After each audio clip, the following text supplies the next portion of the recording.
Hi hello everyone. ఇవాళ మీకు నేను రాగి చెక్కలు చూపిస్తున్నాను. ఇది 24 ఇరోషా ఓక్. నేను ఇప్పుడు ఏంటంటే మనకు ఆయిల్ యాడ్ చేసేస్తున్నాను. మనకి ఎంత కావాలంటే అంత వేసుకోవచ్చండి. మనం మామూలుగా ఏదైనా డీప్ ఫ్రై చేసేటప్పుడు ఆయిల్ ఎక్కువ వేయాలి, కానీ మన ఎయిమ్స్లో చాలా తక్కువ ఆయిల్ అనేది పడుతుంది. కొంచెం ఆయిల్తోనే మనం ఫ్రై చేసుకోవచ్చు అనమాట. ఇప్పుడు నేను ఆయిల్ వేసేసిన తర్వాత మనకేంటంటే ఫ్లేమ్ వెలిగించుకోవచ్చు. చాలా ఈజీగా మనం స్నాక్స్ అన్నీ కూడా డీప్ ఫ్రై చేసుకున్నా కూడా హ్యాపీగా హెల్తీగా తినొచ్చు. ఇందులో వచ్చేసి మనం ఫ్రీ హీట్ చేస్తున్నానండి. నేను ఫ్లేమ్ పెట్టాను. ఇక్కడ వచ్చేసి నార్మల్గా మీకు కనిపిస్తుందండి, ఇక్కడ కట్లరీ విండో ఉంది కదా, ఈ విండో వరకు పెట్టేసి నేను ఫ్లేమ్ వెలిగించాను. ఈ లోపల మనము రాగి చెక్కలకి ఏమేమి ఇంగ్రీడియంట్స్ కావాలి, ఎలా కలుపుకోవాలనేది నేను చూపించేస్తాను. ఇప్పుడు నేను 1 కప్పు రాగి పిండి, 2 స్పూన్లు బియ్యం పిండి తీసుకున్నాను. ఇక్కడ వచ్చేసి నువ్వులు, జీలకర్ర, తర్వాత మనకి తగినంత సాల్ట్ వేసుకోవచ్చు, మనకి ఎంత కావాలంటే అంత. కొంచెం మంచి కలర్ కోసము పసుపు వేసాను.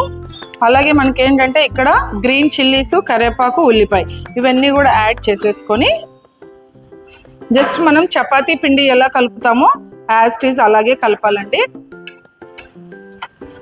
మనకు చెక్కలకి ఎలా మనం మిక్స్ చేస్తామో అన్నీ అలాగే ఇందులో కొంచెం మనం పల్లి అలాంటివి కూడా యాడ్ చేసుకోవచ్చు కొంచెము, కానీ ఇవాళ నేను నువ్వులు, జీలకర్ర యాడ్ చేశాను. పిండి బాగా ఇలా మనము చపాతీ పూరికి ఎలా మిక్స్ చేస్తామో యాజ్ ఇట్ ఈజ్ అలాగే చేసుకోవాలండి. కొంచెం ఆయిల్ అప్లై చేసేసి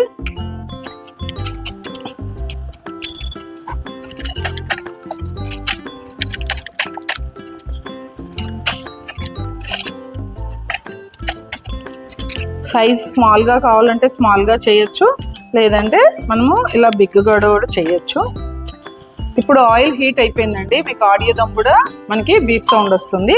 ఎగ్జాక్ట్గా మనకి ఫ్రీ హీట్ అనేది అయింది. ఆయిల్ అనేది హీట్ అయిపోయింది. మనం ఒక్కొక్క పూరి ప్రెస్ ఇలా చేసేసుకొని ఆయిల్లో ఇలా డీప్ ఫ్రై అన్నీ కూడా బ్రౌన్గా ఫ్రై చేసేసుకోవచ్చు.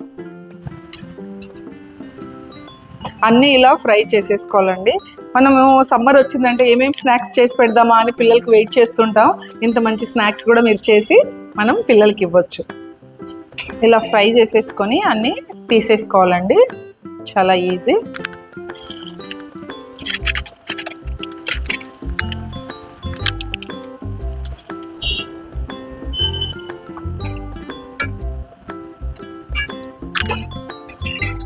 ఇలా అన్నీ కూడా ఫ్రై చేసుకోవాలండి.